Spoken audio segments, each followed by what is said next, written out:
Are we ready? We're ready. Yay. All right. Hi, everybody. Welcome back to another episode of the Working Ammy podcast. As you can see, we are not in my house. We are in Florida, and we have a special guest. So I'm Maria. It's been a long day. We got up at 5 a.m. this morning.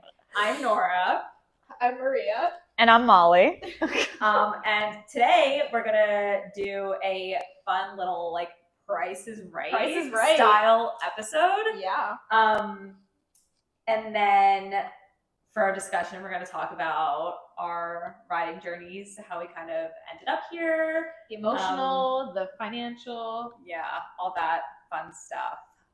So get started. All right. Who wants to go first? Hold on. I feel like okay. Who wants to read first? I'll read first. I have it on here. All right. No peeking, guys. All right. Okay. Here is. I feel like you can't see mine. Okay. Here's the title. Don't look. If only he was a warmblood. Guess purchase price and what he's worth now. Ooh, all right. Hey, my daughter and I love watching your videos and thought it would be fun for you to guess what our boy costs and price he's worth now.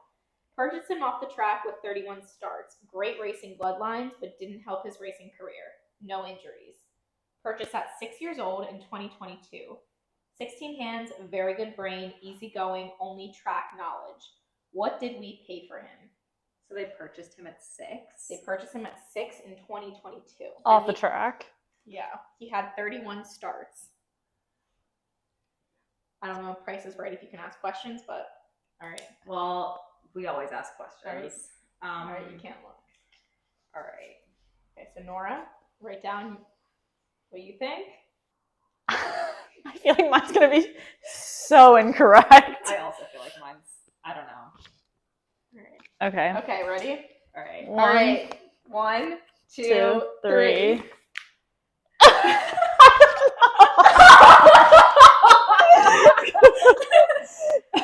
So if you can't see this, I said 4,000 and Molly said 10,000. You were both incorrect by a good amount. Are we under? No, you're over. Oh, so I was really over. Yeah. Oh, yeah. Is it? Would you like to try to guess again? So Nora was the closest. Was it 2,500? Lower. 2,000? Lower. What? Yeah. 1,500? $600. So not $10,000. I'll say I don't have. Clearly haven't listened to our podcast. Well, I don't have a lot of knowledge on just off the track with no experience, so that makes sense that that was wrong. If you listen to our podcast more, hey, you called me. And then, So he was purchased for $600. Now, she did say, this is a fun one. He's currently competing 1 meter with a junior. Has the scope to move up to possibly 110 in the future. Has won champion 2 times in reserve at WEC Ocala. Dabbled in the 3-foot TB Hunters and got 2 champion ribbons at RFTR TB Expo. He's my daughter's best friend. Has a puppy dog personality with the sweetest disposition. No known injuries. Front shoes. No current maintenance needed. Uncomplicated ride, flats well, always puts in the effort to get safely to the other side of the fences. Very honest to the fences, just as happy hacking on the trail bareback. Not the spooky or forward type. No vices. Has also dabbled in the EC. Has very nice gaits for a TB. We are located in Central Florida. All right. She also says if only he was a warm blood, he'd probably be worth triple his price. He's not for sale. Just thought it would be fun to see what he's priced at in your opinion. Thank you. Always love watching your videos and hope to see our boy in the spotlight. All right. So what do we think? how old is he? He is... Okay, so he was 6 years old in 2022. So let's say he's turning 8 this year. Yeah, 8. He's doing the meter. Oh, she sent a picture. Okay. Oh, I'm at 6. And with what experience? Just off the track. Just off the track. So he has let's say 2 years of experience in the jumpers, and then the Eck, and then the hunters that they seem to put him in. Okay. So what do you think he would be able to sell for? All right, Nora, write down your answer. I'm also going to write down an answer. I'm like terrified to write down an answer because of how bad the last one was. You can't make me laugh.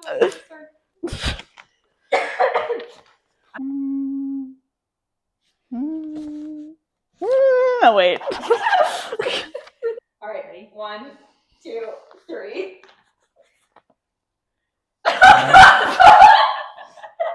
So, all right. So I said 17,500. Maria said I said 16,500. Molly said 12,500. Okay, I originally said 15,000, but then I got so terrified from my last answer, so I went down. So here's the thing. Maria and I feel like we're kind of now in each other's heads a little bit. Like, not in each other's heads, but we're kind of like in sync on We're it in now. sync, yeah. So I was going to say generally- 17,000. So- I'll tell you why I went down 1,000. So generally, when we talk about thoroughbreds versus warmbloods, we say like a thoroughbred is typically going to be priced under 25K. Yeah. A warmblood is typically going to be priced over, because especially like if someone has that budget, they probably go for a warmblood over a thoroughbred. This one I placed. So I didn't think that he was at like the 20K mark because he's so young and he doesn't have that much show experience. But he does have good show experience. And at 8, like, there are tons of people who write in and they're like, my horse is like 16 and he's doing a meter, but he has scope for more. And I'm like, you're not going to make your 16-year-old horse do more. But he is only 8, so he could do more. Seems like he has good experience, but he's not quite at that like upper level of where we typically price thoroughbreds. So that's where I put him at 17.5. I was honestly going to say 17.5. I put him $1,000 lower. One, because of what you said, because he was younger, because he's 8, but also because he doesn't have, like, they purchased him at 6 in 2022. Yeah. So he doesn't have that, like, experience like at 4 they got him, or 5. Yeah, so he I only kind has of 2 years downed of it show for experience. 1,000 just because he only has 2 years of, let's say, hunter or jumper or equitation. But he sounds like a fantastic horse that I would say, if he continues with the showing in a year, yeah, he would be in that 20,000. Yeah. I probably could have said 17, but I was like, oh, I do 17 a lot. Let's do 16. 17 is always like a smack down in the middle in answer. the middle, yeah. Yeah. But I think just because of this is because of the 2022 that they purchased him. Yeah. Rather than they purchased him earlier and he has that experience. So he's a little bit greener, I would say, than other thoroughbreds that are maybe in that same range. Yeah. And then Molly. So I was gonna say 15,000, but then I got nervous from before. But it seems like he's a horse that, if, like you said, like if he continues at this level, I think he would be able to be between like 20 or 25,000 if he keeps competing.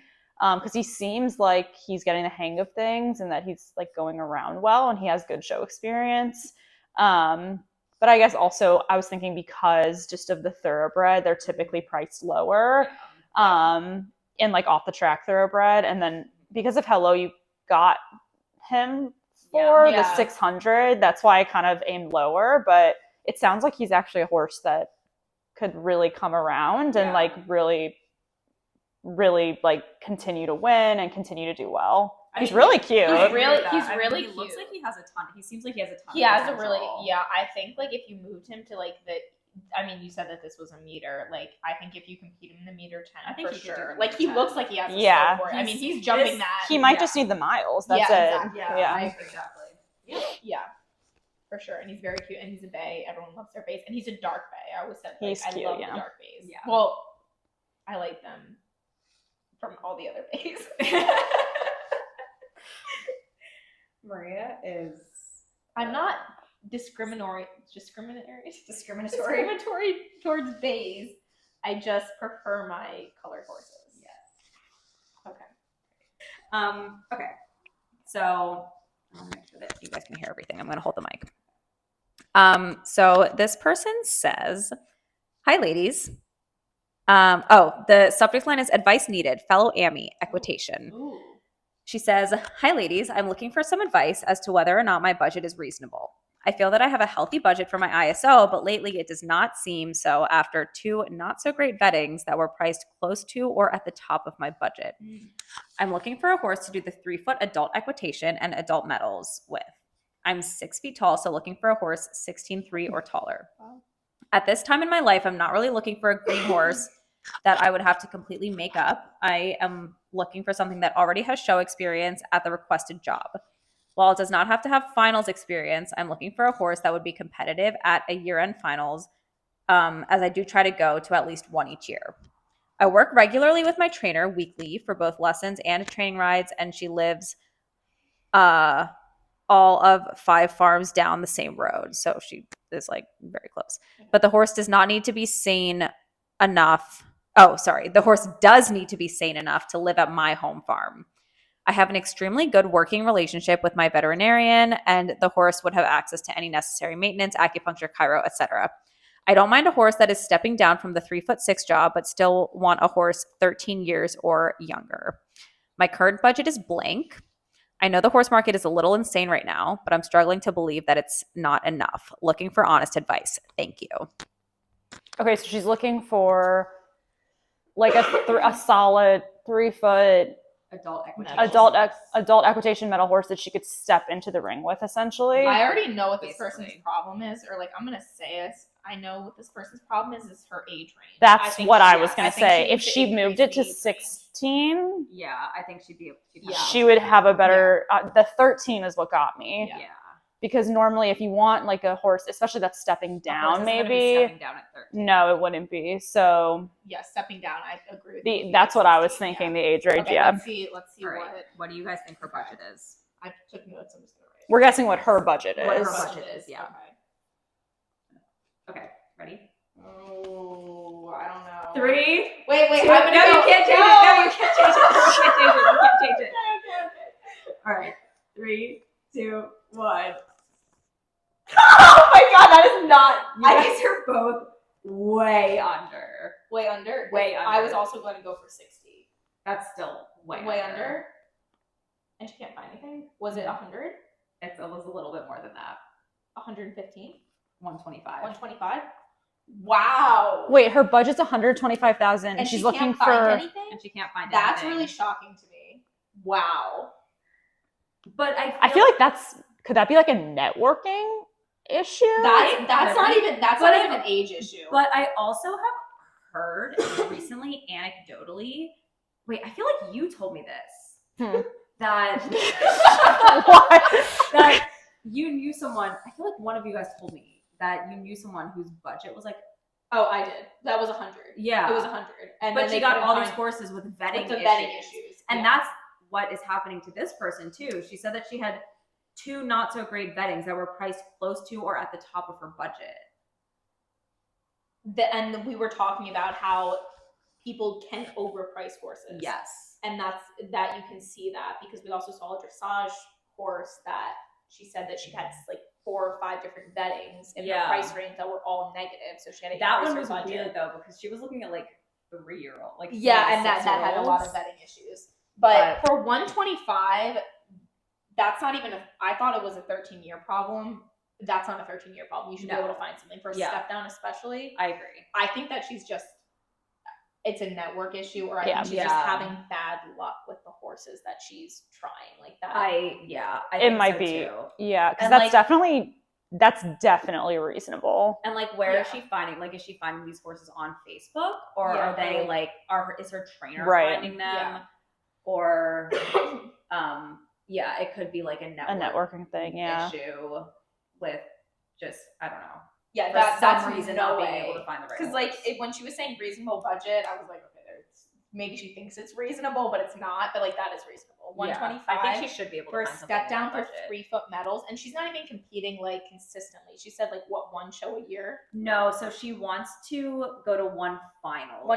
So she would be competing regularly to qualify for. But she didn't have anything like I don't need hack like the winning of the hack or anything like that. It was no, because it's also equitation. Yeah. So like So the hack doesn't really matter. No, I mean not for the horse at least. Yes, right. Like I mean, I guess it also depends which if she's been looking at shows, it depends what shows she's been looking at. Like if you're in Wellington looking at those horses go, that could be harder to find that budget. Yeah, that's true. So it depends what shows you're looking at. Yeah. Where does it say where she's from? No, it doesn't say where she's from. Okay. I think it's a route of bad luck. Yeah. Yeah. Or you're looking in the wrong place. Yeah. Or I would like to know what the vetting issues are. Like, are the vetting issues like significant enough that it's like you cannot buy this horse, or is it like at 125 this horse shouldn't have these vetting issues? Yeah. Like I'm curious to know what that. Yeah, that's also a good point, because like the one dressage submission that we got, the person said that the kissing sign. Is that what it is? No, but she said the vet specifically was like, do not buy these horses. But for this one, I'd also be curious to know what the vetting issue is. Like, is it a little bit of like, would the horse maybe just need like some more maintenance or something? Because that also depends. If she's buying the horse to keep it, then there are some vet stuff that can be like you can more get away with because you're not looking to resell it. But if you're looking to resell it, then you do want to be even more careful on the vetting. And like we talked about this in a recent episode too, that like vettings aren't necessarily pass fail. You're doing the vetting to make sure that the horse can do the job you want it to do, essentially. So I'd be interested to know what the issues were. Yeah, I would say the budget and the expectations are incredibly reasonable in this ad. If you're not finding anything, it's either 1, bad luck, or 2, you're not looking in the right place, or like 3, they're like the network is, like you said originally, is not there. Right. Yeah. So you need to expand the network, because like that, those expectations align. Yeah. So there should be something out there. I agree. I would think actually you could go under budget on this. Yeah. But interesting. I think that's very interesting. I think your budget's reasonable. I do too. That's unfortunate. Don't give up hope. Yes. keep pushing. No, I have to believe you're able to find something at or below that's like a solid horse that you can win on. Yeah. What do you think is a reasonable budget for this? I think this is a reasonable budget. 125. I think it's reasonable. No, but like, what do you think she could like? What do you think if it was lower she could? Because she wants it walk-in ready, I would say it has to be in the 6 figures. I think older you could get lower. I agree. Yes, I think if it was older, 16-year-old, she could maybe get one for like 75. Yes. I think 16, 15. Yeah, I think if you get one older, it could be in like mid-high 5s. I agree. I agree with that. 6. I think it depends on what you're willing to compromise on. But I think for 125, for sure, she should be able to get something in that prime age. Mm-hmm. Yeah, definitely. Maybe not like a step down at 13, because like you said, I don't usually find anything stepping down at 13. No. Usually stepping down at 16, 17. But it might be something that's consistently been going around in the medals in the 3 foot. Yeah. If anything, I think maybe the expectations here, like the 13 years old, but also saying that she doesn't want something green, I think are maybe conflicting. Like, I don't know though, because at 13, expectations. Like, I feel like at 13, if you're finding something between 10 and 13, it's not going to be green. If she's looking at something like 6, 7, 8, then maybe it'll be a little green. But I feel like by 10, it wouldn't be I do agree. If she went up to like a 15 or 16 or even 17-year-old horse, she could definitely get it under $125,000. Yeah. And that horse might be stepping down. She said that she said she doesn't mind a horse that's stepping down from the 3-6. So she's not necessarily looking specifically for a step down, but if it were stepping down, like she would be okay able with to that. increase the age range. Yes. Okay. Yeah, I'm interested to know why she's not finding anything, because I think she would be able to find something. Yeah. That was a good one. That's very I know, interesting. that was a good one. Yeah. I would have never guessed that. Gosh, okay. You're just at least now I'm done with the guesses. To guess. She said 25 and I was like, all right, I swear I'm not an idiot. I'm nervous and I don't. But also the thing is, like, Maria and I, like I said, have been doing this for a while. So we kind of like know the ranges. I mean, and like you know wouldn't what to have guessed expect. based on that. I mean, you were also pretty far off. I was super far off. I Yeah. said 45 out of 125. Yeah. Because I can't imagine that you wouldn't be getting something I at know. 125. Like that was really shocking to me. Yeah. I never would have guessed that. I know. Like that's why I was like 45 because I was like, all right, she's Yeah, working that for was lessons. a And pretty good I one. need to find my. Yeah. Oh, this will be an interesting one. All right, let's go. All right. Hi, I find your videos super entertaining and I'm interested in seeing what you think about my horse. My horse is a 17-hand, 12-year-old warm blood gelding. He has only been showing in the US since 2022. He has competed the high juniors, but is more comfortable as a meter 30, meter 35 horse. He is now becoming an EQ horse and was 8th at USET finals for the first time in the EQ in 2022. He has a very calm and sensitive temperament, no spook, rear, or stop, and jumps open water. He is now taking me, a junior, through the 3-3 EQ, and most recently was 10th at PCHA 2-9 and 4th at CPHA 3-foot finals out of big groups. He has a perfectly clean vet and gets no injections or maintenance, only chiropractic work.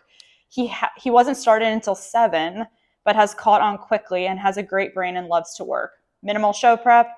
He can sometimes be fresh when the weather gets colder, but is not unmanageable and calms down after a good ride or a small lunge. He is not spooky over jumps, but can be a little looky at his surroundings once the sun goes down, but generally is great. He has barebacked around thermal and a halter on the trail and was perfect.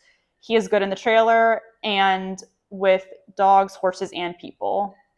Guess what she bought him for? What she bought him for? He was imported in 2022. Was he imported as a jumper? Yes. I think so. If he was imported, and yes, I would assume he was imported as a jumper. And then they probably crossed him over into the EQ Hunters. And she bought, so he was 10. When he came over here, he was probably 10. So she bought him probably at 10, I would assume. I feel like she bought him. It sounds like he had experience. It sounds like and he then was she bought here. him, like, a year later. Yeah, that's what I would guess. That's what I kind of got from that because he had done the big EQ and stuff, but not with her. Oh, he did it prior Yeah. to her. And she's doing the 2-9 3-foot. Yeah, maybe like a trainer had it or something like that. I don't know. So you imported him. Yeah, I can't decide, so I kind of split it. Oh my god. Okay. All right. Okay. Sure. Are Okay. you ready? Ready? 1, Yep. 2, 3. Okay. You said, Nora said 65,000. Maria, you said 100,000.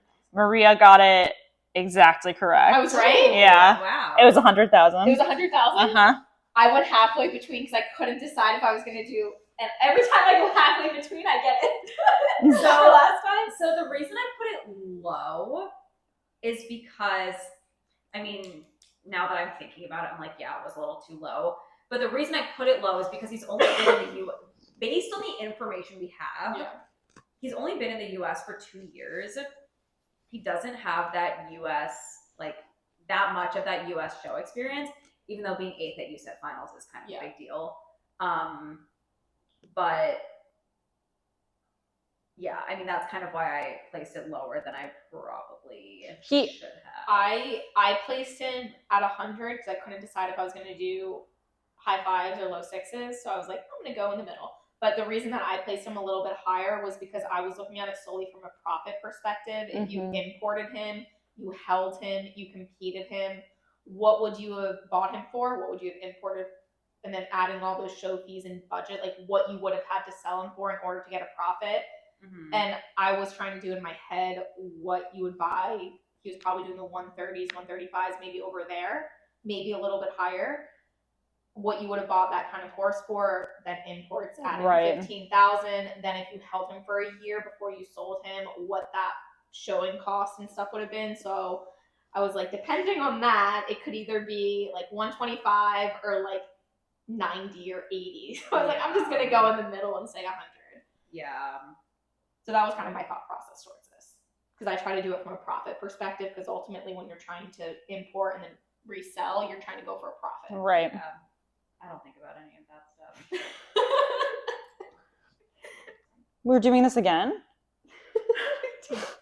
We usually do 6 submissions.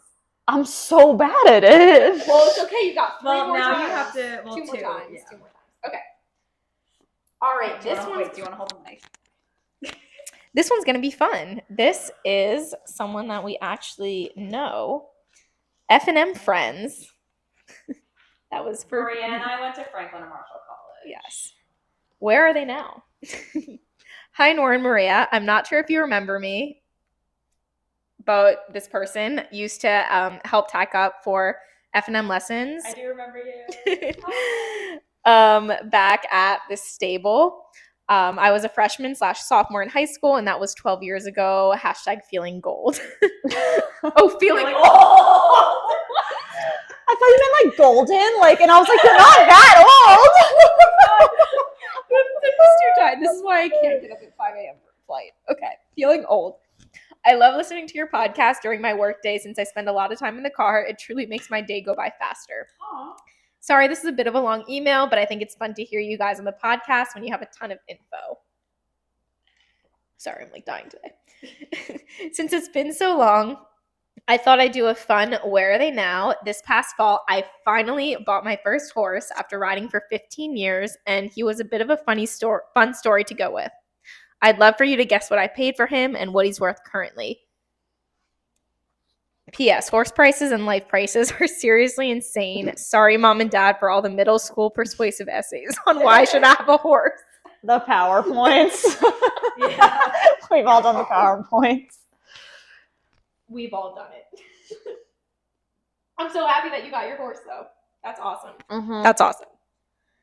What I bought in October of 2023.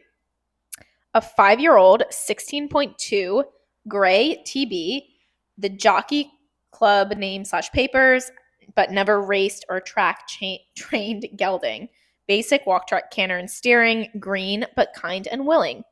No known vices, 0 spook. A cat literally climbed the rafters of the indoor above him, and he couldn't have cared less. He has a ginormous stride and a comfy canter rhythm that is one of the best I'd ever rode. Super cute to look at and has a puppy dog personality. He seriously won't leave me alone when I try to clean his stall. LOL. What do you think I paid? Oh, and I also want to include this. It did include trainer commission. Okay. I think that's important to note. Here's your pen. I'm gonna hook this back onto my. Okay, so how old is it? It was 5 when she bought it. 5. What I bought in October of 2023. Oh, it's recent. Yeah. Congratulations. So it's 5, walk, trot, canter, Yeah. thoroughbred. Basic walk, trot, canter, and steering, green but kind and willing. No known vices, 0 spook. And she has 0 like capitalized. Okay. All right. Ready? 1, 2, 3.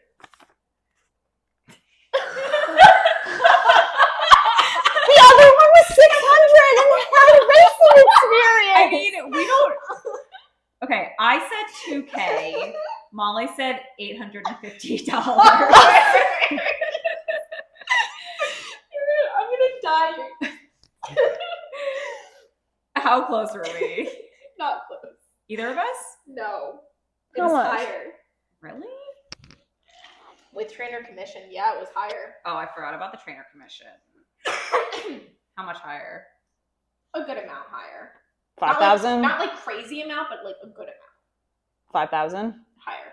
7? Higher. 10? 10. So let's say That's it a was, lot. I think the trainer commission would have had to be like 25% or something. 10 to It must have been. Usually it's like 15. Normally trainers are 15, yeah. But if the horse was 8K with trainer commission, that would put it up to 10. Yeah, I would say Yeah. the course would probably be around like 7,500. Is probably what I would place him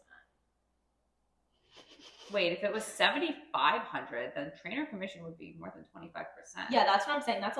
I would be interested to know what the trainer commission was.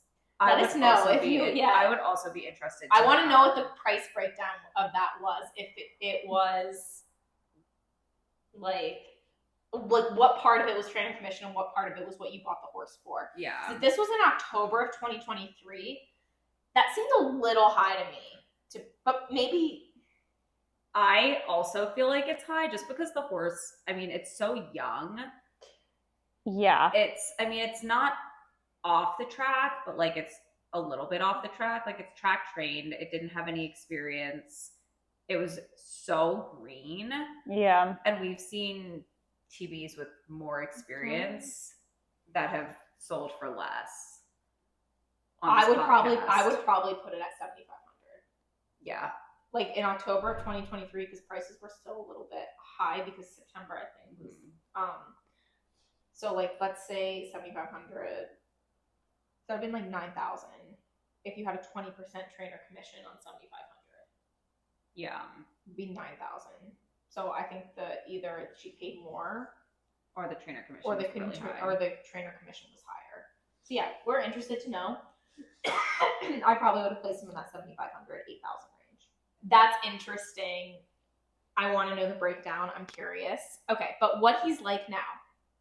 After 3 to 4 months with us, he is solidly going walk, track, canter, and putting together small vertical courses. We haven't traded lead changes, but he's a natural change and has been offering them as long as you steer and just basically bend him correctly. I honestly think they'll be auto in another month or two. Slightly more whoa than go, but once you set a pace, he generally maintains it without you constantly having to kick him around. He has been off property for a few clinics and some schooling shows. Winter in PA sucks. I feel you. Yeah. And has been a total professional. I am currently half leasing him to a good junior, and she can also jump him around confidently. He still has some maturing / filling out to do, but he's a bigger boned TB, so hopefully he'll be my warm blood dude. The fun story on where we got him. I'm not sure if you remember many horses from your F&M days, but one of my favorite horses still to this day is, I remember him. Also a gray TB gelding that his owner bought as a 5-year-old and still owns 15 years later. He is the kindest, easiest horse and has taken so many people around the show ring and shown them the ropes over the years, including me. And you. Well, you rode him, right? I rode him. I wouldn't say he showed me the ropes. No, I had all the ropes already. But he was definitely one of, actually I have a video of like a picture that you could probably post of him if you wanted to. I don't know if you should, but I don't know if I should. But yeah, I rode him and I really, really loved riding him because he was one that actually like was fun to ride. Like I didn't have to like work that much with him. The man who originally sold him 15 years ago called my trainer this fall and told her that he felt like he was looking through a time machine and that he had what felt like the same horse standing here in front of him and that we needed him in our program since we all love this horse so much. We didn't really hear him out the first time he called because there's plenty of nice young horses out there closer. This guy lives in Florida and we're in PA. I'm not sure exactly how he made it up here to PA, but he was sent up here to be sold, and the man called us again insisting we look at him now that he was closer. He knew we'd love him, and he was so right. Same look, same brain, same level of training at the time, same great hunter potential as this horse. Needless to say, we couldn't resist, and I bought him. He's been everything I've ever wanted, and call it divine intervention, but I'm so glad my little Florida horse made his way to PA and into my life. Needless to say, we'll probably listen to this person the first time he calls us again. I added some pictures just for fun. The first two are this horse from F&M, and the rest are of my guy. If you made it this far, thank you for reading, and I hope you and your ponies are doing well. Aww. We love hearing from you. Yeah. I do. We do remember you very well. You are always so, so sweet. Yeah. And so helpful. Yes. Appreciate it. Yeah. He's really cute. Super, super pretty. All right. So maybe now she wants us to estimate maybe what 8. Wait. No. But I'm saying like maybe 8 would be like a reasonable. Now that I'm seeing him, he's really like stunning. I think maybe for the experience, yes. Yeah. Like, I could see him going for 8. Like, yeah. That would be in that range. Yeah. Okay. All right. I have mine. I have mine too. So what he's worth now, like if you were to sell him. Okay. 1, 2, 3. So wait, I have a reasoning behind this actually. First, Maria and I both said 10. Molly said 15. So Molly, what's your reasoning for 15?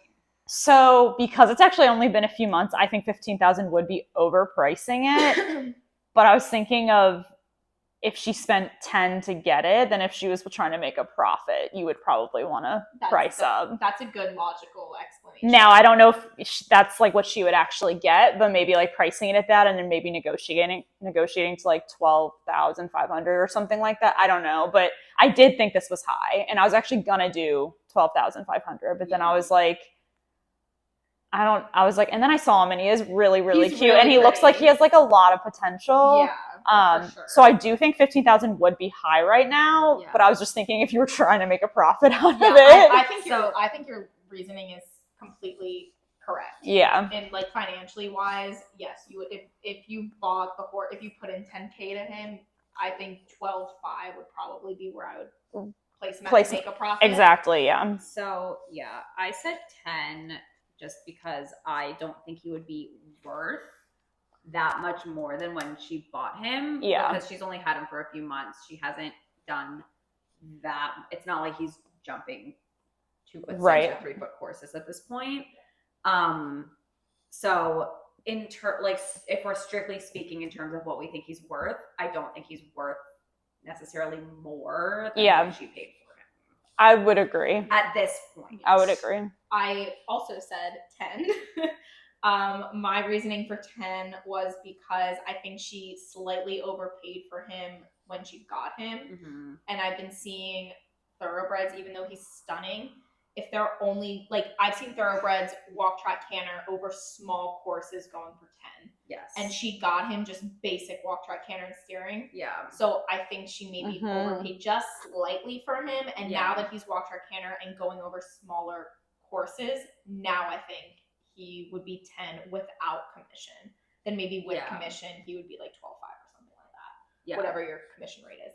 Yeah, I think so too. We have had people who bought thoroughbreds with more experience. Yeah. For less money. Yes. Yeah, exactly.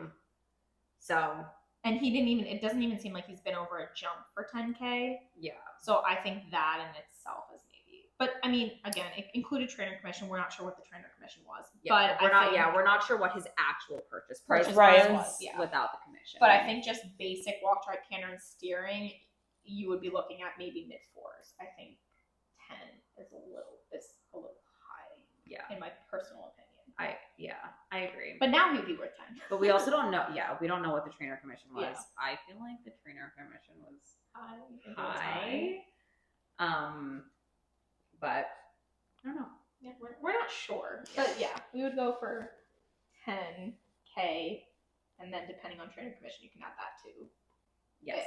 But I'm glad that you put in trainer commission. Thank you, because a lot of people actually, and I think this is a good point that you made in your email, is that a lot of people don't account for trainer commission in the actual purchase price of the horse or the selling. So trainer commission can work in like 2 ways that I've seen. Either one, the trainer commission is included in the sale price of the horse. So like it's already, when the trainer sells it, it's selling for like with trainer commission. Or 2, it sells for like lower, and then you pay the trainer separately for that commission.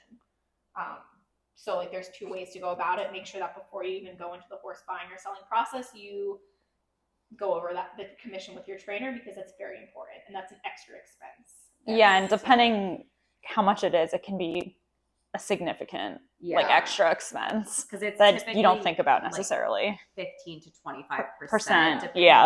I would say 10 to 25. 25 is on the really high end. Yeah, 25. I think like 10 to like 15 is very, very basic and like very standard. Yeah. Like 20 is a little bit more on the high end. I'd agree. Yeah. Trainers who are typically looking at horses I've seen under like the 6 figures, or like lower end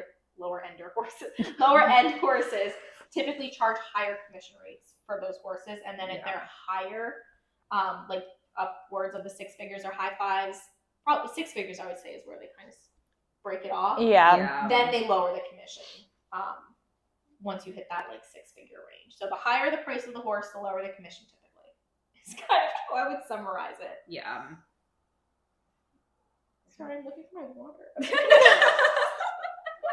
so tired. I'm leaving that in. Oh my god. That was a good one though, and Yeah, yes, that he was a does good look like one. that horse. Exactly. And I hope that you have a wonderful time with him. Yes. Yeah, he's Yeah. adorable. He's very, very cute. Thank you for emailing us. We That was love fun. Fred.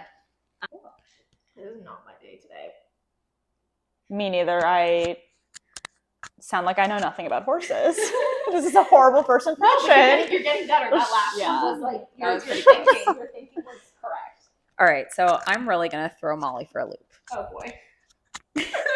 Poor Molly. Like I'm never doing this. You know what? I should just write down my number now. Like I shouldn't even hear it. And Okay. Okay.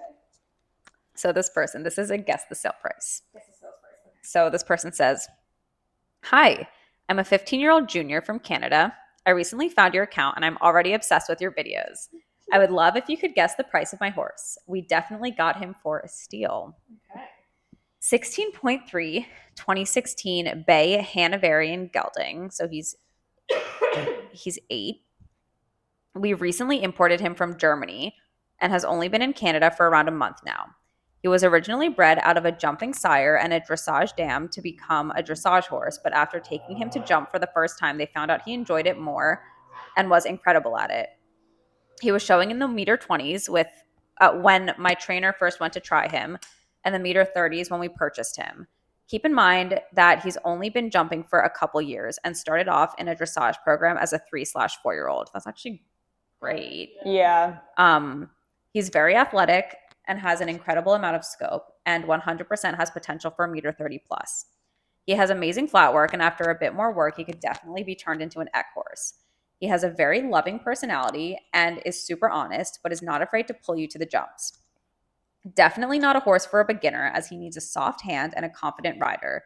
He's super adjustable with a giant stride. I am yet to show him, but we're schooling a meter 20 to a meter 30 at home, and we'll have our first show in February, starting in the meter 10s and the meter 15s. He vetted clear and super easy, but does have a slight turnout on his front right hoof. It has not caused any problems or lameness up to this point, nor does it affect his ability to safely jump. So she gave us what she bought him for in euros and the conversion in Canadian dollars. It does not include import fees. I did the conversion to US dollars. Okay. So you can, I guess whatever, if guess in euros or Canadian dollars or US dollars. I have all the conversions.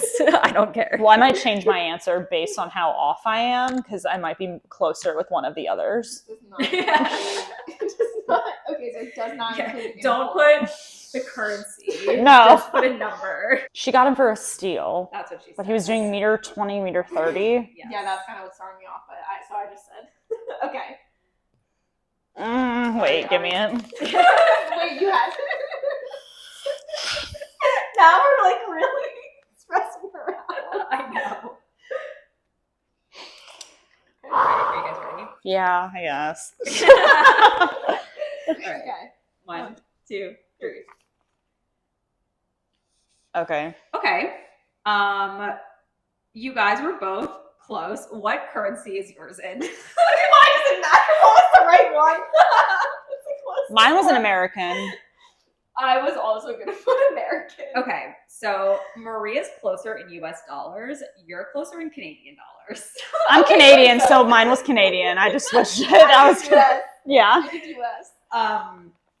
So she bought him for 37,000 euros, which is just over 54,000 Canadian dollars. So Yeah. Molly was really close in Canadian dollars, which is 40,372 US dollars. Oh, so we were like really close. So you were At close. least you right- got it in Canadian, and I got it in right almost now. in So American. this one actually did not throw me as much for a loop because this is the exact kind of horse that my old trainer would like import and that like I would look for. So like I like kind of was like going based off of that. Oh. So this one was easier. I first said 45,000 and then I was like, it's competing in meter 30. Like they probably could have asked more. Yeah.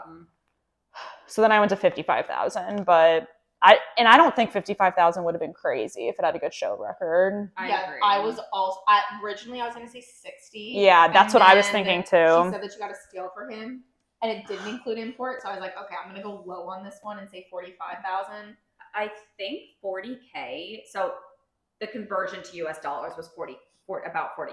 Okay. I think 40K is like That's a steal. steal. That's like a good I think deal. for That sure. is a good deal. Especially because, so we find generally just anecdotally that horses in Germany are actually pretty expensive compared to horses in the rest of the UK. Yes, and yeah. Europe.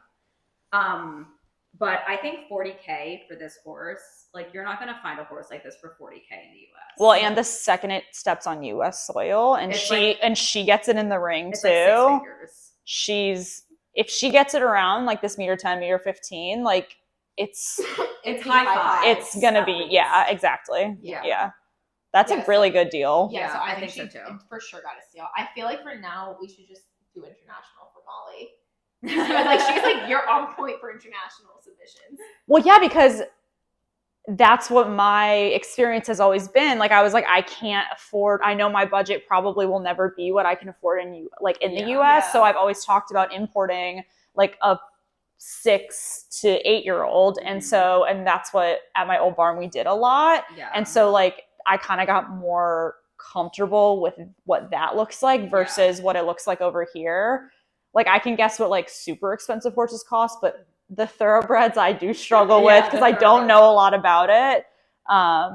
But yeah, the international I'm a little bit better at.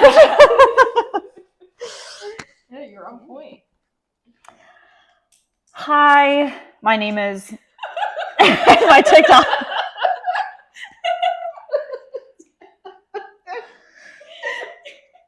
I'm never coming on this podcast again. Hey, well, this person loves y'all's videos. Thank you. And see if you can guess the price of his boy. Okay. 2009 Irish Sport Horse Gelding, 16.1 chestnut, was imported from Ireland when he was 5 to 6. Competed in Wellington for a few years and then moved to Virginia. Was brought up in eventing, competed in the prelim classes. Was sold to me as a meter 20 horse to be used in the jumper ring. Does not have lead changes. He will get the change when hacking, but not always while jumping. But he's completely content cross-cantering or being on the wrong lead to the next jump. No spook or rear, has great manners, no biting, kicking, cribbing.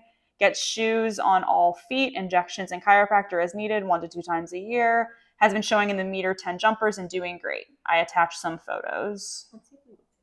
The lead changes is interesting. Yeah, that doesn't shock me as much though in the jumpers because like I've seen horses that don't get lead changes, but like even though they're unbalanced, they still like figure it out or go to the jump. Yeah. It's fine. Like at some point. I think I have my answer. Oh yeah. No, yeah, it doesn't say when it was sold. I'm interested to know when he bought him for because I think that will change also. Definitely, because if you bought him like in the last 2 years, or if you bought it's him gonna like be 5 or 6 years ago. All right, I think I might be high. You said you're I gonna think be I might be low. low. Okay, so maybe it'll be in the middle. Okay. Okay. I just love that I can't be wrong. 1, 2, 3. Oh wow, you went low. I went high. 35.60. So Nora said 35. Maria, you said 60. So Nora, you were actually just 1,000 off. Wow. He got the horse for $34,000. Wow. So I want to hear what the reasoning. put me low, honestly, was the lead change. Well, actually, 2 things. Okay. That got me too. The lead change and the fact that he had been doing eventing. Mhm. Because eventers, as we know, They we go for see lower. typically go for less. He's 15, so he's also a little bit older. But I think the fact that he doesn't have, like, I wouldn't pay more than this for a horse that doesn't have a lead change, even if it was a jumper. That's interesting. I wouldn't. I would not. Because, like, you said, like, even if they're unbalanced, they'll still, like, jump and stuff, which, but they should be able to be balanced. They should be able to be balanced, do the lead change. And also, if you're unbalanced, you're more at risk of having rails. Yeah. Flat. Yeah. Or just, like, complete. Yeah. I would wonder, like, how much the horse can actually engage its hind end. Yeah. And like how much flat work it's really done. Because it, you know what I mean? If it was doing eventing, then it was doing dressage. Yeah. Well, maybe it wasn't good at dressage. I don't know. So that's why I put it so like I wouldn't pay more than $35,000 for a horse without a lead change, even for a jumper. I personally think $35,000 is low. But again, it depends on when he got it. It depends on when he got him too. Like if he got him like 2012 years ago, then yes, that makes complete sense. But if he got him like recently, then I would say that is way too low. Like maybe not as high as 60, but like not as low as 35. Even without the lead change, if he's a jumper, like I think people, depending on the record, are willing to overlook that. Like maybe like 45 for a 120 without a lead change, 50 I could see going for, depending on if he has a good record or not. Pay 50. I wouldn't pay 50. 50 for a horse. If he had a good record and at that point and he can get around, honestly, I'd probably pay 50. If he had a good record at 120 and he could get around the 110. I don't think I would. I still wouldn't, because there's just that little bit of extra risk that like maybe the previous rider was somehow able to like get it over the jumps clear. That doesn't mean someone else will be able to. Like, I don't know. I feel like also no, it's interesting. I mean, we're very much about lead changes and the hunters and the egg and stuff. But I also think so. My trainer, our trainer that Molly's been riding with for like how long have you been with Carolyn? 6 months now. Something like that, yeah.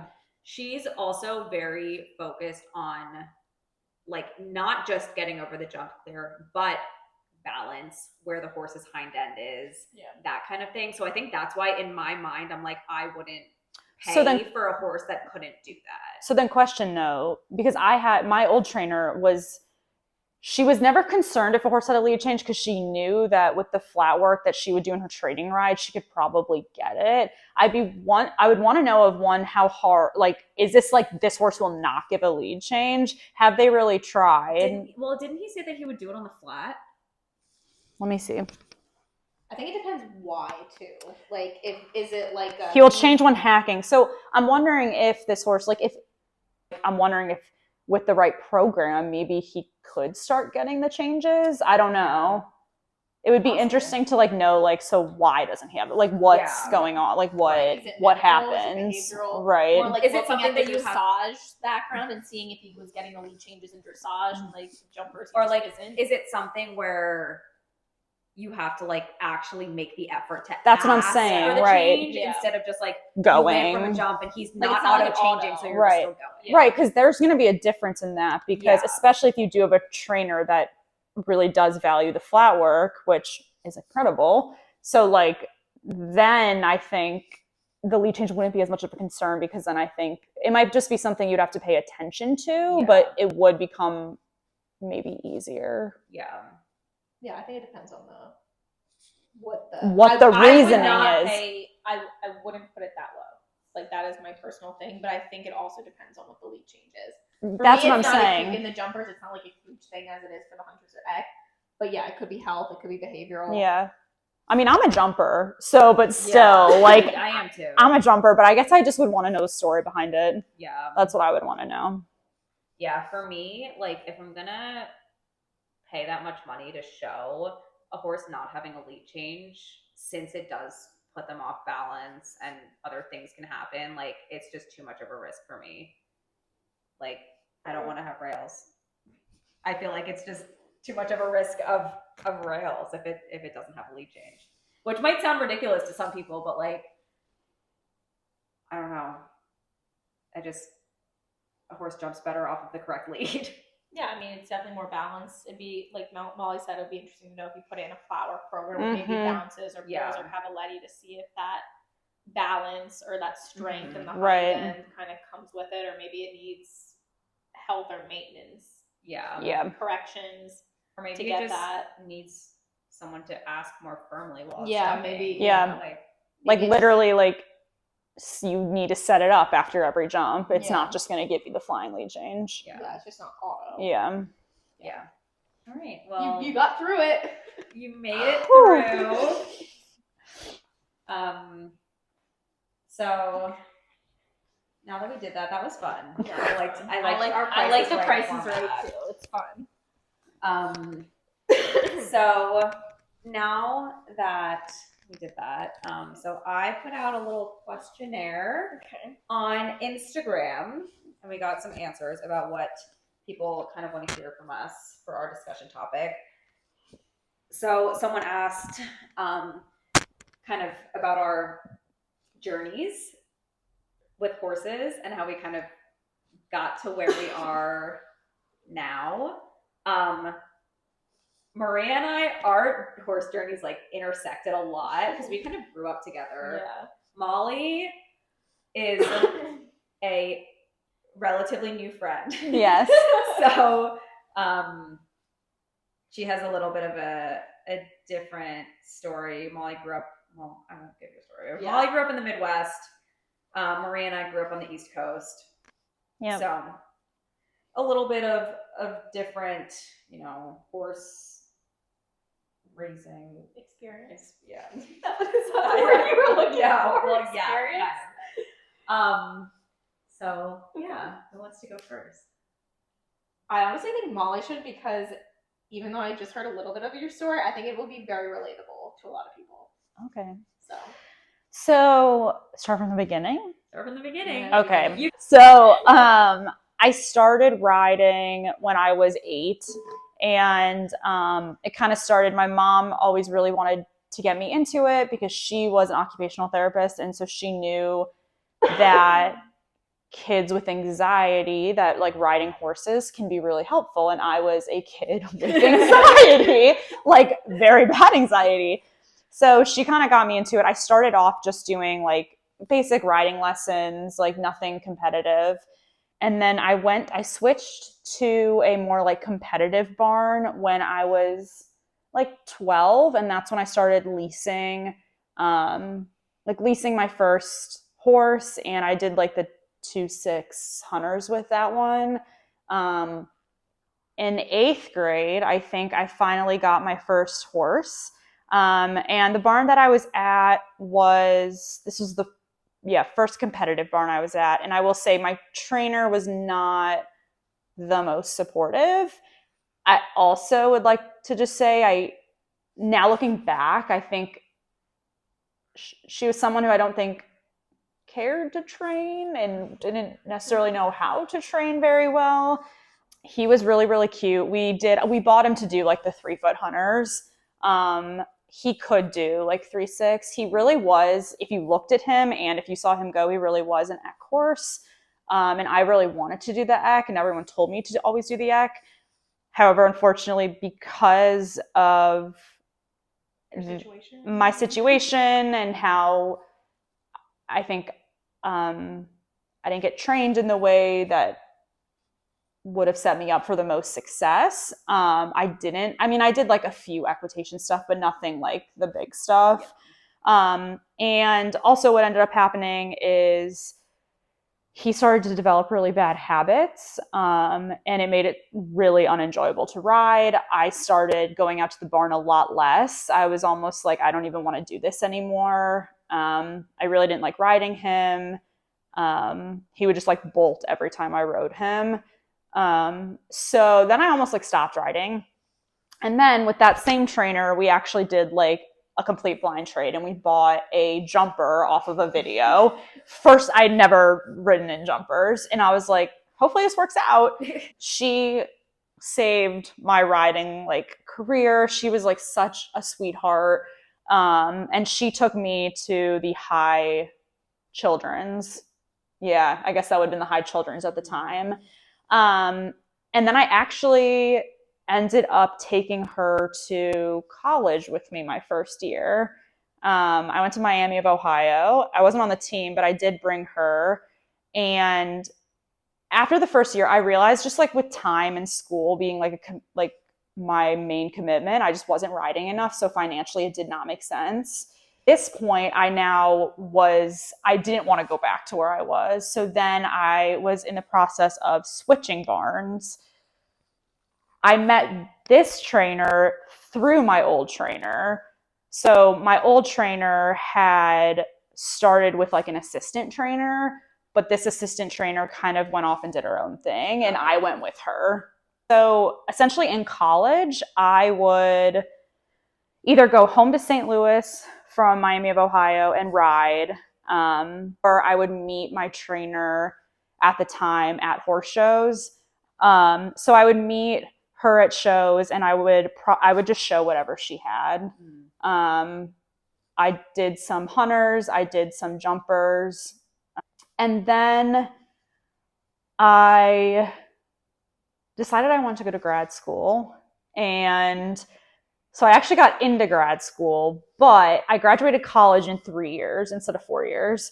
So I got into grad school, but then I asked my parents, I was like, what would you think if I took what was supposed to be my 4th year to be like a riding year?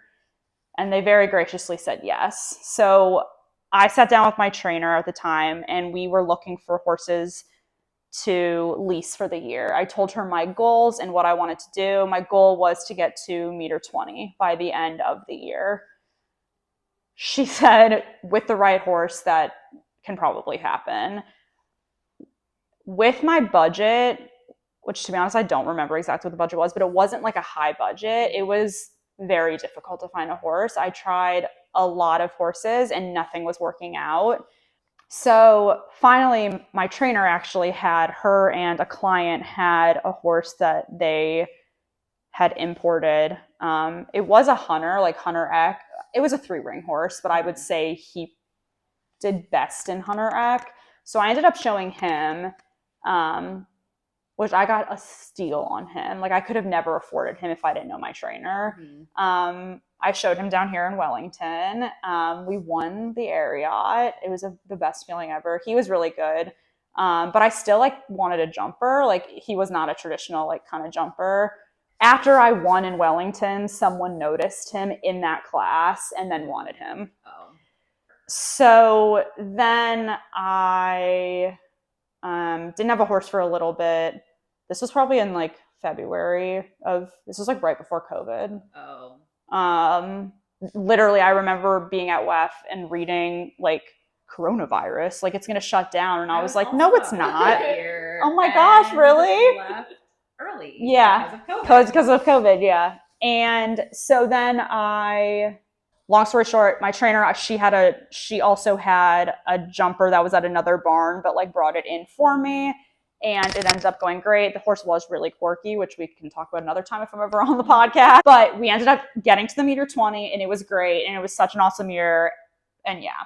Then I went to grad school, and from there it's been kind of like inconsistent just because of finances and my situation.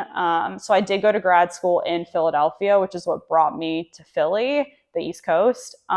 So for the first like 2 years, I would continue to meet that trainer, or like 2 to 3 years. I would meet that trainer at different shows, whether it was Wellington, Ocala, Ohio. Yeah. And then I was like, after grad school, I decided to stay here. Or stay in Philly because I got a job, and I decided that I should probably maybe find like some connections up in the Philadelphia area. And I really struggled to do so. I did start riding a little bit with one trainer in Jersey. It also was very hard to find a trainer willing to let me ride their nice horses when they didn't know who I was. And like I was at this level where I was like, I didn't want to ride lesson horses, but then like they don't know me, so I can't just ask to ride these like really fancy horses, which is why like it was so great that I still was connected with the St. Louis trainer because she knew me. But I was like, okay, if I'm going to be building a life in Philadelphia, I need to meet people. Yeah. So then comes how I met Nora. So I was in. How Harry met Sally. I know. This is how I met Nora. I was in Wellington with when was this? Last year? Yeah, last year I was in Wellington with my St. Louis trainer. And I was showing one of her young ones, but I was watching the low adults go, and I overheard Nora and another woman who she had also just met talking, and I was eavesdropping, and I heard one of them say something about like Delco or like Delaware County or something like that. And I was like, wait, that's like near me. I was like, hold on. So I was like, you know what? I'm just going to barge into the conversation. So I started talking to them, and they were all so nice. And I remember, Nora, you were like, we should get each other's Instagram. So like I got your Instagram. And I remember I looked up your Instagram there, and I was like, oh, she's legit. Like, this is like so fun. And I was like, what do you remember me asking? I was like, what's your trainer's name? Yeah. Because I was like trying to see if it could be a connection. Yeah. And you explained like, oh, it's a private barn. It's like an hour from the city. And I was like, okay, yeah, that makes sense. Like, I get that. So nothing came of it. Well, initially nothing came of it. So time went on. Nora posted her TikToks, her Snapchats. That was when I was really trying to get the working Ammy going. So I was like posting a lot of stuff on TikTok and Instagram and stuff. And I kept seeing her on my Instagram and everything. And then when did I reach out? July? Like in the summer. June? July. Because it was like right after we got back from Vermont. Okay, so in July, I was like, you know what? I had no riding things really happening. Like, I wasn't connected with a trainer and then it was getting hard to just like continue meeting at shows. It was also hard to keep riding horses that I didn't know just for a weekend. So I was like, you know what? I'm just going to DM this girl. I slid into her DMs. I slid into her DMs and was like, we should look back at what they say. But I think I was just like, hey, like, Molly might have hold on, wait, let me see if I can find it. I probably do. Oh, it's gonna be so cringy. Oh my god, no, I'm so excited for this. This is the hold first on. time hearing this Wait. story. So I messaged her. Did you message me on the working? It must have been the working Ammy. Yeah, it was the working Ammy. Oh wow. Oh my god, I'm so excited. Wait, so first message ever was February 11th. Okay. Nora said, hi, send me your number. I said, yes, gave her my number. Then. So that was like when we met, after we met in Florida. After we met in Florida. Then July 27th. Okay. Oh my god. I don't remember. This is so embarrassing. Read it. Yeah. Hey, I hope you're doing well. Smiley face. I know the barn you ride at is private and a bit far from Philly. I was wondering your thoughts on if your trainer would let me come out like once a month or something to lesson on someone. I've been out of the saddle for a long time and your barn seems so nice and I love seeing your posts. I would be happy to send her videos of me riding and help out with chores too. Sorry if this is weird. Just haven't ridden in a while and I enjoyed meeting you in Wellington and I would obviously pay for the lessons, LOL. Oh my god. And Nora answered all of my like desires for riding. So she said, hey, I think she probably would, but might be more receptive if you come to the barn one day with me. Because we don't really have lesson horses. So people who email her just asking to take lessons, she usually says she doesn't do that. That being said, the girl who leases Goodzo is in Vermont pretty much until Labor Day weekend. So she would probably be fine giving you lessons on him. The girl is 13 and does the .80 jumpers on him. He's 20, so literally no risk of messing him up. Haha. Not that I think you would. Not next message. Not that I think you would, but that's sometimes a concern for her with younger horses and people she doesn't know. Haha, which is completely reasonable. Yeah. She didn't know me. Wow, you gave her a really detailed answer. Uh-huh. Wow. I just wanted to make sure that the expectations were No, and it makes sense. So essentially, long story short, we ended up meeting, like going to the barn, and since then I've been riding Goodzo. Yeah, he's the best. He's so good. Clearly it went well because we're all on the flight together. We're all staying at an Airbnb. Yeah. So 1 year later, we're all in Florida together. Exactly. So, slide into people's Slide DMs. into my DMs. Do it. The worst they can say is no or block you and like whatever. so yeah, if I never, isn't that crazy? Yeah. If I didn't DM. reach out to you, If I wouldn't be first of all, here. If you didn't eavesdrop on my conversation. You guys, this makes me sound like a stalker. I just want to say, as someone who people's conversations all the time. and I will say something with the riding world is, especially if you don't come from like a buttload of money, like is connections. We say that all the time. Quite literally, like the smallest connection can go the longest way. Like, Yeah. I didn't have the budget to be like, hey, can I house my horse at, like, Yeah. obviously if I had a horse, I'd be like, oh, can I like keep it at the barn or whatever? But like, I wasn't in this position. I'm still not in that position. I probably won't be for a while. So it's opportunities like these that are so perfect. And now this is my second week showing Goodzo in Wellington, and it's literally a dream come true. Yeah. And he is just so much fun, and best. my mental health is so much better now that I'm like riding again. Yeah. You have friends. I have riding friends, and so yeah, that's my story. That's a great story. That is a good. No, I think it's great because the amount of people that we've met on social media Yeah. is Mhm. great, and I think that you can do a lot of connections and meet a lot of Totally. really interesting people and friends on social media. So I know there's a lot of negativity surrounding social media, but Yeah. there's also a lot of positivity Yeah. surrounding social media. Yeah. Yeah, Definitely. That's one of the positives. it's networking, like Yeah. literally, and that in riding is key. Yes. Networking is It key. is all about Totally. connections. Yes, it is. Yeah. That's awesome. Your Good story. turn. I'll go next. So I also started riding at 8. But I started going to like a legitimate just lesson barn. Mhm. Maria and I went to the We same did. barn. Aw. Yeah. No, we didn't like. Did we know each other? I think we went to summer camp and everything together. Well, yeah. That young? Yeah. Oh wow. So- fun fact, I went to like preschool with Nora's brother. Yeah. So like, Wait. yeah. Yeah. Yeah. The main line. Yeah. But it's kind of like the horse world, like you know of people. yeah. So I started going to this just like summer camp, and I would just do like weekly lessons on the lesson horses. Then you go to summer camp and you Mhm. like ride for, I don't know, 2, 3, 4 weeks. Yep. So I did that for a while. And then I started going to the sleepaway summer camp. That was like the sister farm of the farm in Pennsylvania. I was down in Virginia. And I did that for a while too. And like at the sleepaway camp, they gave you opportunities to show. Like it was kind of part of their camp budget that you could like sign up for little like, I don't know, they're probably like local shows.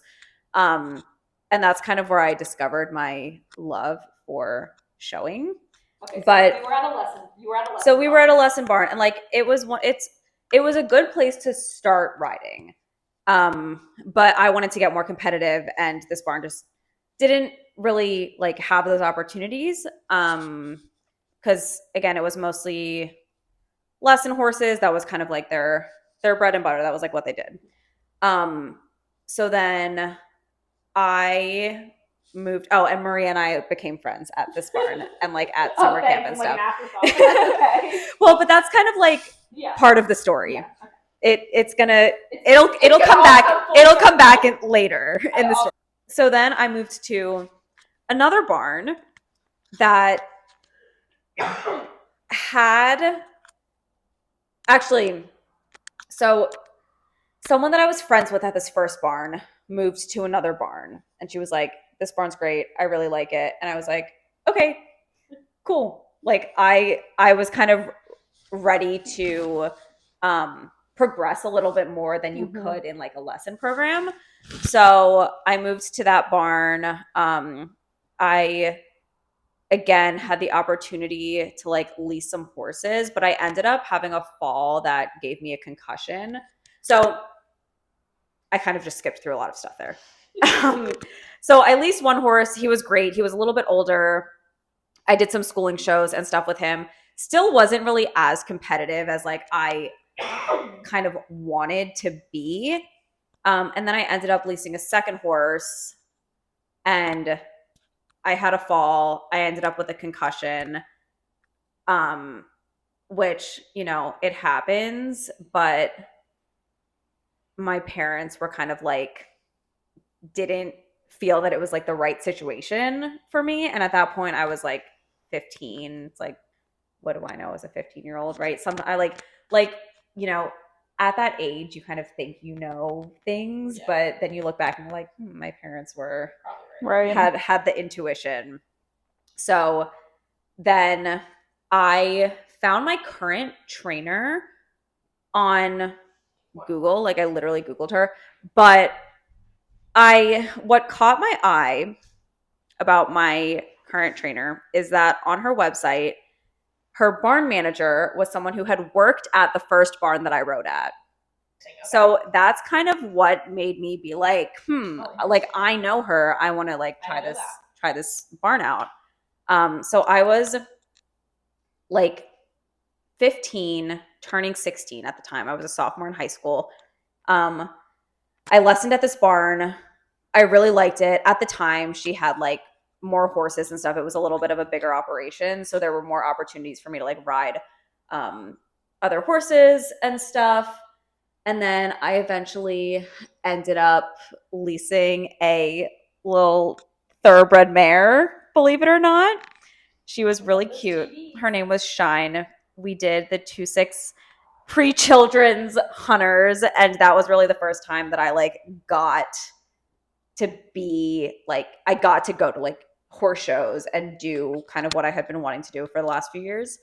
But then unfortunately she had an injury that ended up causing her to have to be put down. Oh no. Which was really sad, obviously. So that was kind of, I wouldn't say traumatic, but like it's obviously not something as a horse person that you ever want to happen. So after that, we ended up looking around and we leased a horse named Pepe. And Pepe was the best. He was kind of like a right horse, right time kind of situation. Like we did the 3-foot hunters. My first year at WEF, we like did the adult hunters, and then I think my last weekend we did the 3-3. That was before it was the 3-3 AOs. It was just the 3-3 adult amateur hunters, and we were champion. Then we like showed that summer, my senior year of high school, or after I graduated, and then I was kind of just like, at that point, I was kind of tired of the subjectivity of the hunters. So after that, I was kind of like, all right, I'm done with this. I want to do the jumpers. But my lease was up and I was going to college and I didn't have a horse. So my trainer was conveniently, I went to college. We went to college in Lancaster, Pennsylvania. Amish country, which is about an hour and 20 minutes away from my house. The barn was kind of conveniently right in between that. It was about 45 minutes away from school, about 40 minutes away from home. So I could still go and ride, and my trainer would continue to like let me ride horses. She had some sale horses and stuff that she would let me come home and ride. And like I had some friends, like one of my friends let me take her horse to Capital Challenge and stuff. So somewhere along the line, my trainer had seen a horse that was like, she was like, this would be a good horse for Nora. Like I could see her buying this horse. But I think she saw him at like Marshall Sterling finals or something, which is in September. Yeah. She had one of her students just sit on him and try him just to see. She had mentioned it to my parents. My parents were like, no, we're not like looking to buy a horse right now, blah, blah, blah. That was in the fall. Somehow they changed their minds. I don't remember exactly how that happened, but my mom one day went to my trainer and was like, so is that horse that you mentioned still available? Like we might be interested in like buying something for Nora. So we tried him. We ended up buying him. His name was Z. I've talked a lot about him on this podcast. Z was talented, but a little bit of a nutcase. So he, like, I always say that we were either going to be like top 5 or I was going to fall off. And then we started doing the jumpers, and we did really well. We were doing the high adults at that point. But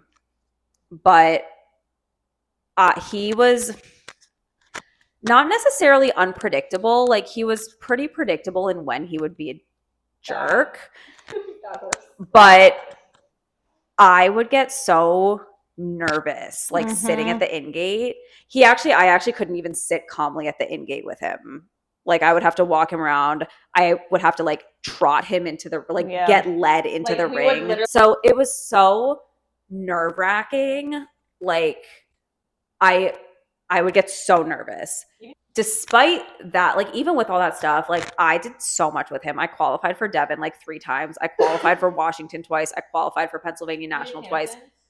I won a class at the Hamptons with him. I ribboned at Devon. I was 6th at Washington, 8th at Pennsylvania National. So, like, he was one of those horses where you kind of just had to deal with his quirks. Yeah.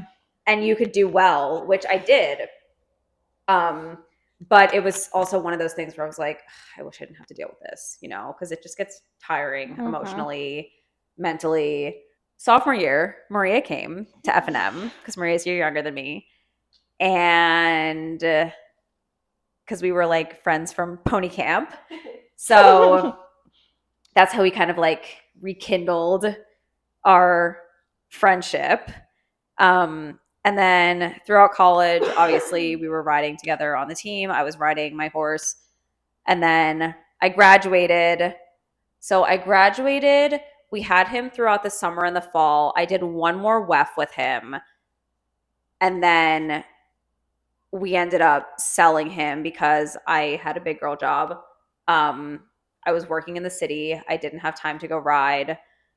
And it just didn't make sense for me to have a horse. So again, I was horseless for 3 years, from 2017. Well, yeah, it was almost 3 years, from 2017 to like the fall of 2019. So again, I was just riding other people's horses whenever I could. Like, and then my trainer was like, hey, so there could be an opportunity to like lease a horse. Like, I know these people, they're trying to like kind of, they don't want to sell the horse, but they want to kind of get them off their books a little bit. Like, former high junior jumper, 16 years old, been there, done that. And it was good. So we actually ended up, the goal was actually for me to show him and get someone else to lease him. So we kind of had him on like a free lease for about a year. I took him to WEF. We did pretty well. We were reserve champion in the low adults. I like showed him all throughout the summer. And then in the fall, I was like, we're kind of interested in leasing him. And at that point, we had like built a relationship with the owners and stuff. So they gave us a good deal on his lease price. And then I leased him for 2 more years. So I leased him for 3 years in total. And again, another just like right horse, right time situation. Like, he was kind of exactly what I needed in that moment to like build my confidence. And like, he was one that you can kind of just take into the ring. Now that he's a little bit older, he's a little grumpier and doesn't tolerate everything anymore. But like, you know, I felt really good and confident on him, and he's just like so much fun and so cute. And then my parents, after leasing Goodzo for 3 years, were kind of like, well, if we're just gonna keep leasing, we might as well like look to buy something. Perfect timing again. My trainer's brother was selling a horse and had called my trainer and was like, hey, I have this jumper. He was doing the junior jumpers with his daughter. He has done up to meter 40. He's done the big eck at Devon. Like, he has all this experience. Do you have someone who might want to buy him? And my trainer was like, actually, I do. So, yeah, exactly. So we went down to Florida, tried Squid, brought him up to Pennsylvania a month later, and then I guess the rest is history. We took him to WEF. I did WEF with him last year, and now we're just kind of, building our relationship. We've had him for about a year now, doing pretty well in the high adults. But yeah, I feel like my journey is a lot of right horse, right time kind of thing. I've gotten pretty lucky, and I have a trainer who's very good at pairing horse and rider. Because like Z was a little bit of a nut, but I did well on him. Like, we were a good match. I feel the same about Goodzo. Like, I love him. Goodzo has a very special place in my heart. And Squid also, like, he's another one that just makes me feel super confident going into the ring. And he's helping me work through my trauma from Z, because he literally doesn't care about anything. So he's like, again, I guess with Z I did lose a little bit of confidence, and Goodzo helped me build some of that back, and Squid is helping me build more of that back. So yeah, but for me, I feel like it was a lot of like serendipity. Right horse, right time. But that happens. Yeah. I don't remember when I started riding. I rode at the lesson barn. That's where I started with you. Yeah. When I was younger, I think it was maybe in second grade, I think. So whatever age that was, I started riding in the lesson barn. I didn't grow up, I will say, on like for your guys' situations, I was not as into horses, not nearly as much as I am now. I just kind of rode. I took like a lesson a week with my sister. I grew up more of like a 3-sport athlete, and I was doing soccer. I was doing travel soccer pretty much since I was 2. My dad was the coach. So that was kind of like my life. That is class. Was doing a bunch of sports. Like, that was kind of my thing, was sports. So doing soccer, I did really competitive soccer. And then when I got into like middle school and high school, I was doing like basketball. And then high school, I was a 3-sport athlete. So I did basketball, I did soccer, and then I did lacrosse. And then I got into I got into high school and realized that I was like pretty good at lacrosse as well. So yeah, I was about to go to college for lacrosse. Actually, I was going to get recruited for lacrosse. So when I was going into, I think it was my junior year, I want to say, I started like really like liking horses more, and I was like, I think I want to lease. And we ended up leasing an older horse who was really great. However, I don't know if it was the best situation to be in for the lease, and this was like a not the right time, not the right horse situation. He was great, but he was always having medical issues, always lame. I like never got to show him for the year. My parents paid a ton for medical bills and everything, and I don't even think I rode him that much, to be honest. Like, I'd probably ride him once, maybe twice a week for a full lease, because he was always injured, or like I was never able to ride him. I would just go to the barn and he would be lame, and I'd be like, okay, well, I guess I'll just like groom him and hang out with him and then leave. So that wasn't a great year, to be honest, for horses. And I think it actually permanently scarred my parents financially from that situation. And we didn't end up, but the horse ended up having to be put down at the end of the year because of all the issues. So that was also traumatic for me.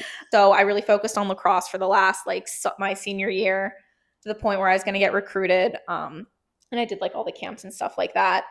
And then I realized that I wasn't going to be able to be in lacrosse full time and also be able to like pursue my passion of horses. So I decided to go to a Division III school and be able to do like maybe a club team and then also be on the riding team, because that was a really big passion of mine. And so I decided to go with Nora to F&M. And then I did the club lacrosse team, and I also did club riding. Yeah. So I did that. IHSA, which was so much fun. It was so fun. Oh, and I also forgot that like when I was 17 and 18, I got my CHA for my instructor certification. So I did that for 2 years for summer camp. So that's kind of where I think my passion for riding, because I went to the summer camp every year, and then when I was able to get my license, my certification, I did that. And then when I was in college, I did IHSA.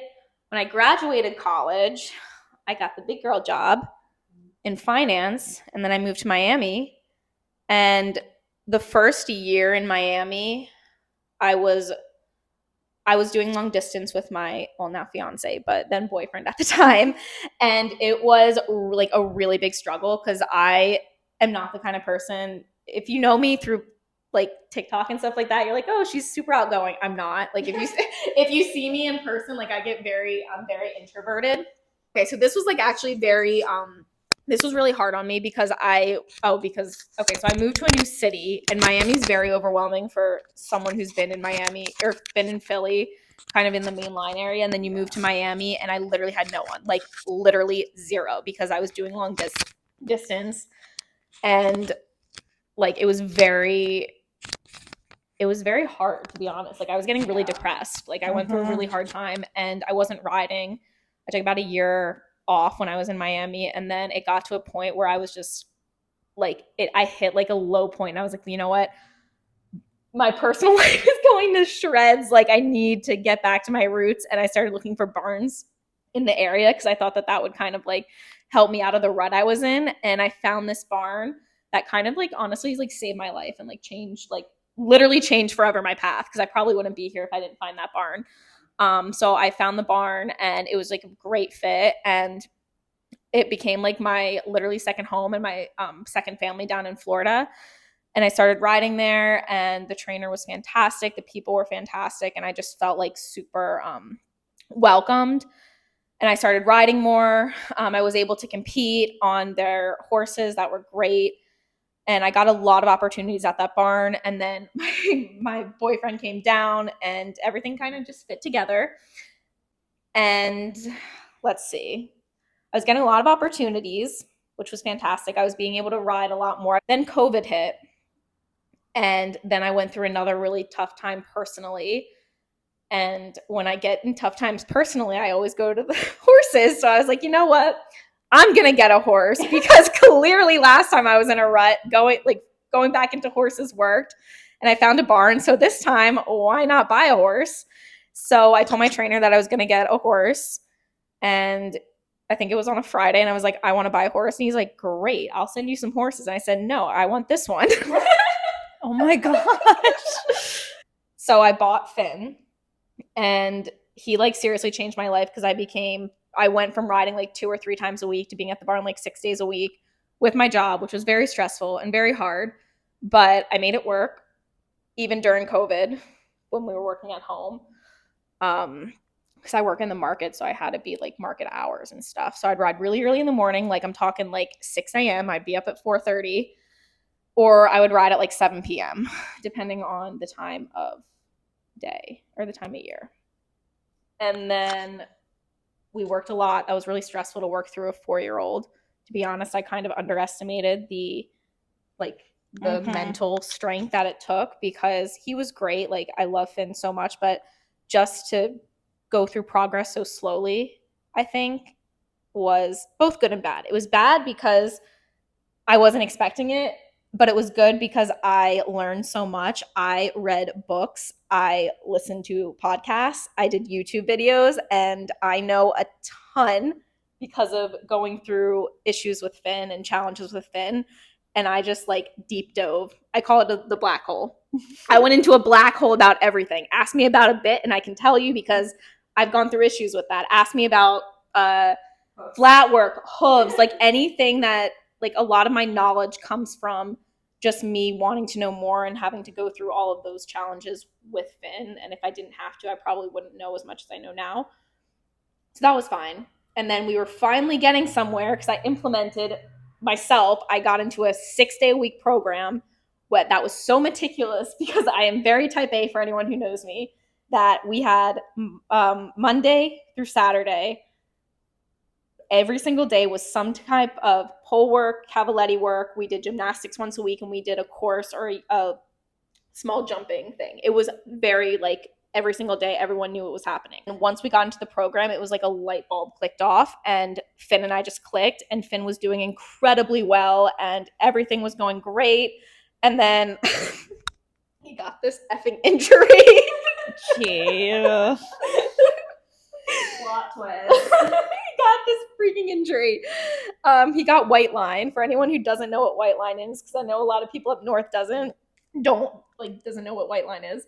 It's a bacteria infection. Well, it's bacteria that gets into the hoof, like into a crack or anything, and basically just like eats at the white line.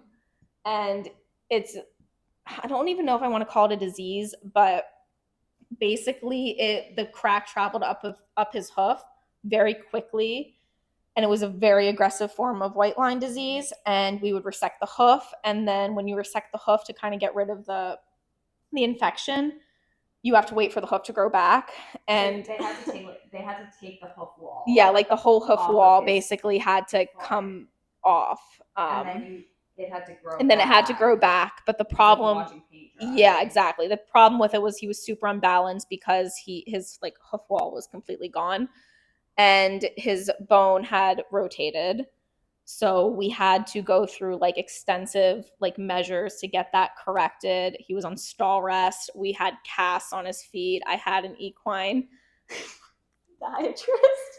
An equine podiatrist come out multiple times, and every 4 weeks, he was in Wellington at the time in Palm Beach. Every 4 weeks, we would have both the farrier and the equine podiatrist come out for like 3 to 4 hours to work on this horse's hoof. To kind of fix the cast. He would get recasted, to take x-rays of the hoof, to do all this work with this hoof, because the hoof would grow back at an insanely slow rate. Mm-hmm. And then the infection would come back. And you were so this is a situation where you do everything possible and you throw so much money at a horse and you're doing everything correct and it just doesn't work out. Like, this horse was in like the best care I could offer, like on the best specialist that I could provide, and it just like wasn't working. Like, this infection would just not go away. He was just living in a swamp. Yeah, and it was just like it was incredibly frustrating, and like I even moved him from my barn because it was near kind of the Everglades. So I was like, maybe it was the location and the moisture down there that like the infection just wouldn't go away. So I moved him up north a little bit more near Palm Beach so I could be able to transport him a little bit easier. I was like, oh, it's a little bit cooler up there. Maybe that'll fix it. No, it did not. And the infection just kept on coming back and coming back and coming back. And I was just getting really frustrated with the situation. And it became very financially draining as well. Mm-hmm. And based on those two, just like the mental that I could not ride my horse. He was super young. He was just turned 6 when he got this injury. So basically, his whole 6-year-old career was kind of wiped out. Luckily, I was at the barn for long enough that I had other horses to ride, and I was very thankful for all the opportunities I got with other horses, but it's not the same that you buy your horse, you put so much freaking effort into it and time, and then he gets injured and you can't really, and you're doing everything possible to fix him and you can't, and it's just like you get really disheartened. So anyway, it got to a financial point where I just like, I couldn't do my current job, what I was doing, and basically afford his vet bills. So I got a new job that paid me more money to afford my horse. And the job happened to be back up north. I was so happy. Which I really wasn't happy about, to be honest. I was really happy. I love Miami. But also another reason that I moved was because up north, since the weather is a little bit colder up here, and it's drier and it's not as moist, I figured that his feet would do better up here, and they have. The infection has completely, like, his hoof has completely grown back. The infection's gone. Knock on wood, because I'm freaking PTSD from this. The infection has not come back. Hey guys, so my phone died at the end of that episode. But yeah, we have a few weeks left in Florida. I will be there the next 2 weekends. So if you see me, come say hi and keep sending in your submissions, send in discussion topics, and we'll see you next time. Adult Ammy out.